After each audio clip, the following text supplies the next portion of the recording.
हमारे देश में पहाड़ों से मतलब है वहां स्थित भव्य और पूजनीय मंदिर या फिर hiking.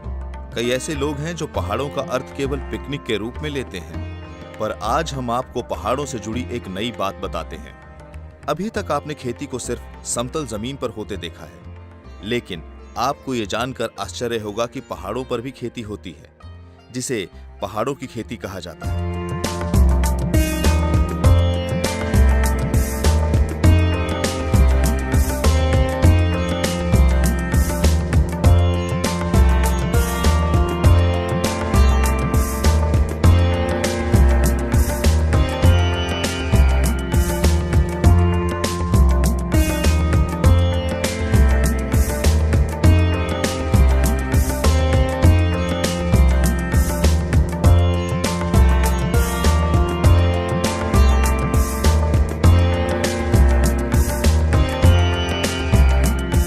In our state Sikkim, what we have done is like we have, and in my district specifically, I have got 15,000 SHG members. Now they are from the rural areas. One way or other, they are the farmers. So what we have done is we have formed a cooperative of SHG members, where more than 15,000 SHG members are the member of the cooperative. Now this is where the plus point for us is we have the manpower now. We have the network. The farmers who are the producers are also the SHG members, and the cooperative board of directors and the group of members who is heading the cooperative are doing manufacturing, packaging and marketing. So now what is happening is this cooperative, which is known as Sikkim Pragatishil Nari, has come out with one brand called Ramro. The meaning of Ramro is rural and multi-readily organic output of Sikkim.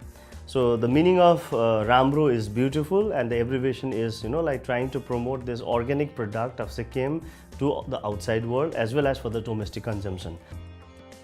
अधिकतर ये खेती पहाड़ों की ढलान पर होती है, जिसे आप दूरी से देखकर पहाड़ों के सौंदर्य का आनंद लेते हैं। ये खेती समतल जमीन पर की जाने वाली खेती से अधिक कठिन होती है, क्योंकि इनकी सिंचाई का एकमात्र माध्यम बारिश का पानी होता है, जो इन ढलानों की खेती को सींचता है। इसका सीधा सा गणित है, जितने दिन बारिश उतने दिन खेती की लहलहाहट देखने को मिलती है। इन ढलानी खेती पर सब्जियां, अदरक, लहसुन, चाय और चावल इत्यादि की पैदाइश अधिक मात्रा में होती है। इनकी परवरिश पहाड़ी इलाकों में बसे हुए किसानों द्वारा की जाती है। इसमें किसान को लाभ भी मिल जाता है, जिससे उन सुदूर दुर्गम इलाकों में उनका जीवन यापन ठीक ठाक ढंग से हो जाता है।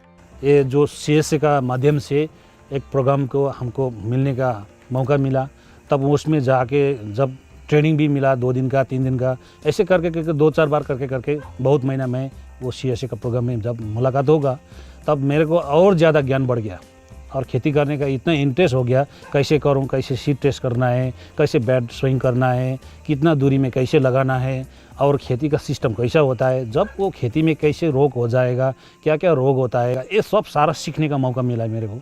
तब मिलते मिलते मैं बहुत खुश हो गया। तब फिर नरलेप का पास से मेरे को खड़गपुर जाने का एक फिर मौका मिला। तब वहाँ जाके मैं खड़गपुर में मुरली कैसे बनाएगा, अभी धान फील्ड का खेती है तो मुरली बना सकता है, वो भी अच्छा मौका मिला।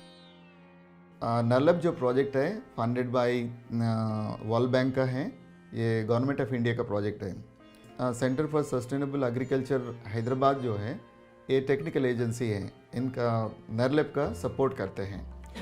इस प्रोजेक्ट के अंतर्गत जब हम देखते हैं, इसमें टेक्निकल सपोर्ट है प्योरली, और उसका प्रोजेक्ट फैसिलिटेशन टीम के लिए नरलेप प्रोजेक्ट के अंतर्गत जो प्रोजेक्ट फैसिलिटेशन टीम है, और उसको टेक्निकली हम लोग उसको कैपेसिटी बिल्डिंग करते हैं, और कम्युनिटी बेस्ड ऑर्गेनाइजेशंस जो प्रोड्यूसर ग्रुप है और इसके कोऑपरेटिव्स हैं, और किस तरह से इनको कैपेसिटी बिल्ड करना है ताकि सस्टेनेबल वे में ऑर्गेनिक फार्मिंग को यहाँ पर कर सकें।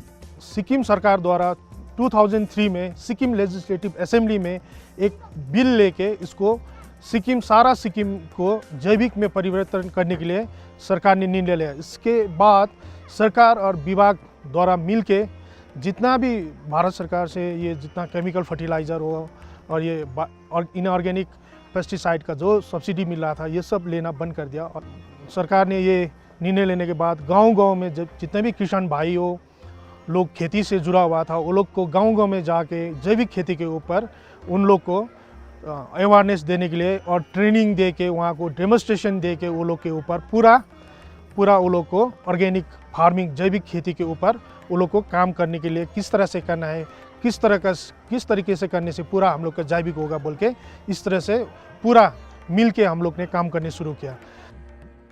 भारत में ऐसे 12 राज्य हैं जहां पहाड़ी ढलानों पर खेती होती है। ये प्रांत हैं जम्मू और कश्मीर, हिमाचल प्रदेश, उत्तराखंड, असम, अरुणाचल प्रदेश, मणिपुर, मेघालय, मिजोरम, नागालैंड, सिक्किम, त्रिपुरा और पश्चिम बंगाल। इन राज्यों की 51 लाख से अधिक जनसंख्या इस पहाड़ी खेती पर आश्रित है, लेकिन बारिश नहीं होने वाले 4 महीनों में इन्हें आर्थिक तंगी से जूझना पड़ता है। सिक्किम पूर्व हिमालय का ऐसा पहाड़ी राज्य है जिसके पास 0.22% भौगोलिक पहाड़ी क्षेत्र है, जिसके माध्यम से 0.05% देश की जनसंख्या आश्रित है। राज्य की 10.20% भूमि पर जंगल, अनुपजाऊ भूमि, विविध जंगली झाड़ है। वातावरण से संबंधित वर्षा के दिनों में ये सभी इलाके भारी बारिश की चपेट में रहते हैं, जिससे पहाड़ी खेती पर सीधे प्रभाव पड़ता है। इसी तरह भूस्खलन की दुर्घटनाएं होती हैं, जिससे सड़कें बंद हो जाती हैं। पहाड़ी खेती में सिंचाई की समस्या बनी रहती है। भारी बारिश के चलते पौधे उखड़ जाते हैं। अप्रैल के महीने में बारिश नहीं होने के कारण यहाँ सिंचाई की समस्या खड़ी हो जाती है। ढलानों पर खेती के लिए तालाब या जल के भंडारण की समस्या बनी रहती है। मौसम की अनिश्चितता के कारण रासायनिक खेती कोई विकल्प नहीं हो सकती है, क्योंकि बारिश हो जाने की स्थिति में पूरा रसायन प्रवाहित हो जाता है और उसका मूल उद्देश्य हासिल नहीं हो पाता। सिक्किम एक टेरेन टाइप लैंड है सर, पूरा स्टेप करके, तो यहाँ पर ज़्यादा से ज़्यादा मतलब क्रॉप ग्रो करते हैं। तो समटाइम्स क्या प्रॉब्लम होता है कि इतना ज़्यादा बारिश होता है यहाँ पे, इतना ज़्यादा बारिश है, अनवांटेड बारिश होता है, सारा वॉश आउट हो जाता है फार्मर्स का। एक बहुत बड़ा चैलेंजेस है यहाँ पे। सिक्किम ऐसा पहला राज्य है जिसने ऑर्गेनिक खेती को चुना और राज्य में रासायनिक खेती पर प्रतिबंध लगाया है। कम उत्पादकता, क्योंकि जमीनों के मालिक के पास अधिक जमीन नहीं होती, इसलिए उन्हें छोटे छोटे खेतों पर निर्भर रहना पड़ता है और ढलानों पर खेती उनके लिए चुनौती होती है। मजदूर, इस प्रकार की खेती में मजदूरों की भारी समस्या होती है, क्योंकि खेती के लिए जितनी मशीनें बनी हैं वो केवल समतल जमीनी खेती को ध्यान में रखकर बनाई गई हैं। ढलानी खेती के लिए मशीनें उपलब्ध नहीं हैं। परिवहन अर्थात ट्रांसपोर्टेशन भी एक बड़ी समस्या है। ढलानों पर जाकर वहां से पैदा हुई खेती के उत्पादों को नीचे लाने के लिए कोई भारी करियर नहीं बना है, क्योंकि सड़कें बहुत छोटी होती हैं और जो सुविधा उपलब्ध है वो बहुत खर्चीली हैं। पहाड़ में जो ज़्यादातर फार्मर्स तो रोड साइड के नीचे और ऊपर तक रहते हैं, तो उनको वहाँ जो प्रोडक्ट उनको निकलता है तो उसको ट्रांसपोर्ट करने के लिए, सड़क तक लाने के लिए बहुत चैलेंजेस है। उनको पूरा पीठ में इसे कंधे में उठा के मतलब 2-3 किलो सामान रास्ते में लाने के लिए भी बहुत उनको पे करना पड़ता है किसी लेबर। अभी ये सब्जी मार्केट में देने में पहले मार्केट का आदमी, बीच लेवल का जो आदमी है, ये आदमी क्या करता है, हमारा सब्जी 20 रुपये में लेगा तो वो कम से कम डबल से ट्रिपल में वो सेलिंग करता है, इसलिए हमको मार खाता है। मान लीजिए 20 रुपये का चीज़ वो ले लिया तो वो कम से कम 50 में देता है, इसलिए वो बैठ के 30 रुपये फ़ायदा लेगा। इसलिए हम लोग को क्या होगा, अकेला सब्जी, बहुत ज़्यादा सब्जी उठा के लेके आदमी जाएगा, बाज़ार में बैठेगा और बैठ के जब गाड़ी का टाइम 10 बजे पहुँचेगा, 10 बजे पहुँचने के बाद में सब्जी सप्लाई जो सेलिंग करेगा, आने वाला आदमी ले लेगा, कम सब्जी ले लेगा, ज़्यादा सब्जी रहेगा और ज़्यादा सब्जी बाँचने से क्या होगा, गाड़ी का टाइम छूटने वाला होगा। तब ड्राइवर बोलेगा टाइम छूटने वाला हो गया, आपका सब्जी का टाइम कितना टाइम लगेगा। तब वो सारा सब्जी कोई और दूसरा दुकान का आदमी को हल्का पैसा में छोड़ के 10 रुपये का होगा तो 5 रुपये में छोड़ना पड़ेगा, 20 रुपये का है तो कम से कम 7-8 रुपये में छोड़ के सारा सब्जी दे के फिर कम पैसा होके लौट के घर आना पड़ेगा। जितना भी मार्केटिंग है, ये मार्केटिंग का प्रॉब्लम चल रहा है। अभी मार्केटिंग अच्छी तरह से नहीं चल रहा है। जितना भी प्रोडक्ट निकलता है वो अभी अच्छी तरह से वो विलेजेस मार्केट नहीं कर पा रहे हैं। इसीलिए ये जो CSA और जो SPNCSL एंड नर्लिप मिल के एक सोसाइटी बनाया है, इससे हम अभी आगे प्रमोट करने का कोशिश कर रहे हैं।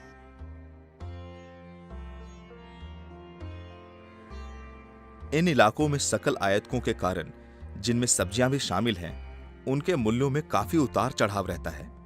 कई बार तो उन्हें अपने माल को डंप करना पड़ता है, जिससे हानि होती है। खाद्य एवं आर्थिक सुरक्षा। खाद्य सुरक्षा के मामले में पहाड़ी किसानों को यह सुरक्षित करना चाहिए कि उच्च लागत वाली फसल का वो विशेष ध्यान रखें। ऑर्गेनिक खेती को बढ़ावा दीजिए, क्योंकि मौसमी जोखिमों को ध्यान में रखते हुए रासायनिक खेती से हानि होती है। यदि ढलानों पर बारिश होती है तो उससे पूरा रसायन बह जाता है, जिससे किसान को भारी नुकसान होता है। इसलिए ऑर्गेनिक खेती को बढ़ावा दें, जिससे कोई हानि नहीं होती है। 16 जनवरी 2016 को honourable prime minister of India Shri Narendra Modi वो सिक्किम में आके फिर सिक्किम को फुल्ली ऑर्गेनिक स्टेट बोल के डिक्लेयर किया। तो सिक्किम एक fully organic state in India बोल के फर्स्ट ऑर्गेनिक स्टेट बोल के फिर वो उसके बाद वो सिक्किम को डिक्लेयर हुआ। तो सिक्किम अभी जो है इस ऑर्गेनिक स्टेट डिक्लेयर होने के बाद यहाँ पे जितना भी टूरिज्म सेक्टर है उसमें भी बढ़ोतरी हो रहा है और आदमी का इनकम जनरेशन भी बहुत आ रहा है। और बाहर से भी बहुत लोग फार्मर्स लोग हम लोग का अपना देश से भी लेके विदेश से भी लेके बहुत फार्मर्स लोग इधर आने लगा और वो लोग को भी पूरा जानकारी देने लगा। सब्जियों को उगाना फायदे का सौदा होता है, इससे चटपट आय भी हो जाती है। अभी तक किसान अपना काम अकेले किया करते हैं। उन्हें मिलजुल कर समूह में काम करना चाहिए, ताकि उनके सवारी खर्च में कमी आ सके। और बाजार में जो माल बेच रहे हैं उनकी भारी मात्रा देखकर ग्राहक पहले आपके पास आएंगे और सामान की अच्छी कीमत मिलेगी तो चेहरे पर अपने आप खुशी की मुस्कान बढ़ेगी। अकेलेपन के कई तनाव और दबाव होते हैं, इसलिए टीम वर्क से जुड़ें तो लाभ ही लाभ है। 15 विलेज का जो ग्रुप पीजी ग्रुप है, प्रोड्यूसर ग्रुप है, वो मिला के हम लोग एक कोऑपरेटिव सोसाइटी बनाए हो। वो कोऑपरेटिव सोसाइटी का नाम है sustainable organic producer and marketing cooperative society. और इसका हम लोग क्या इस कोऑपरेटिव बनने से क्या फ़ायदा है हम लोग का, ये फार्मर्स का जो सब्जी और वेजिटेबल्स वगैरह है वो हम लोग का गाँव में एक कलेक्शन सेंटर बना के वो लोग को कलेक्ट करके हम लोग मार्केट में ले जा रहे हैं। इसी करने से क्या फ़ायदा हो रहा है वो लोग को अच्छे दाम भी मिल रहा है, वो लोग को और खेती करने में भी बहुत सहायता मिल रहा है। पहले आगे तो कोऑपरेटिव सोसाइटी नहीं होने से वो लोग को बहुत प्रॉब्लम था। दिक्कत क्या था, दिक्कत गाड़ी का प्रॉब्लम था, वो लोग को अच्छा दाम नहीं मिल रहा था। और साथ साथ में हम लोग जब कोऑपरेटिव सोसाइटी आया तो वो लोग को अच्छा दाम भी मिल रहा है और अच्छा सहायता भी मिल रहा है। अभी ढलानी खेती में बीजों की खेती भी अच्छा विकल्प है, जिससे किसान बाजार के अनुरूप लाभ ले सकते हैं। वैल्यू एडिशन अर्थात मूल्य संवर्धन के लिए अधिक ध्यान लगाएं। इससे आपकी हानि भी कम होगी और खेती के स्तर और बाजार के स्तर पर भी आप अच्छे परिणाम पाएंगे।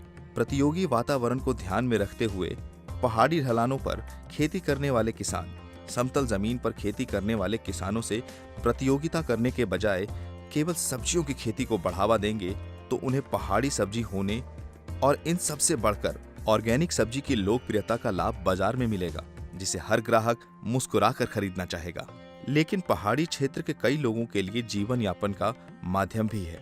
यहाँ के ढलानों पर होने वाली खेती इसका प्रमाण है।